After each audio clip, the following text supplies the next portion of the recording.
नमस्ते सबैजनालाई। म माधवीको मामु। आज म तपाईहरूलाई एउटा सानो कथा सुनाउँछु है।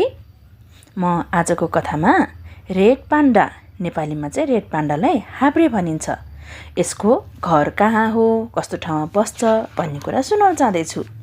मैले एउटा किताब पाएको छु, म त्यो किताबबाट पढेर सुनाउँछु। अब पढ्न सुरु गरेँ है त।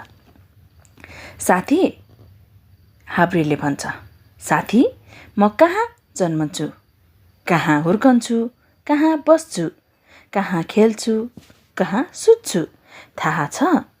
के तिमीले मेरो घर देखेको छौ? अब मेरो ठेगाना भन्छु ल, राम्रोसँग सुन। हामी 5 वटा देशहरूमा मात्र बस्छौँ नि। नेपाल, भारत, भुटान, चीन र म्यानमारमा हो। यी देशहरूको बाक्लो जङ्गलमा हामी बस्छौँ। हामी जम्मा 2500 जाति छौँ। नेपालको हिमाली भेगतिर फैलिएका छौँ।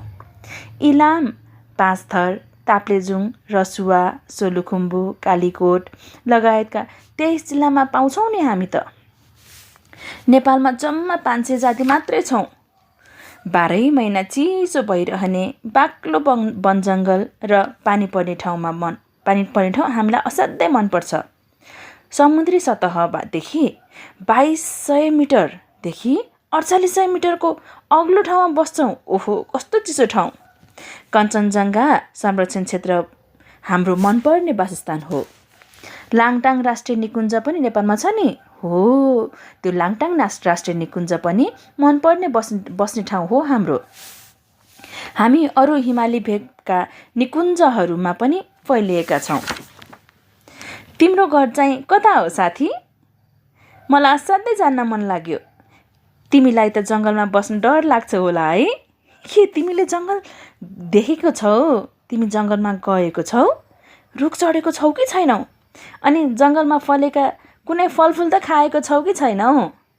मैले त धेरै कुरा खाएको छु। म त जङ्गलमै बस्ने भएर मलाई जङ्गल असाध्यै मनपर्छ।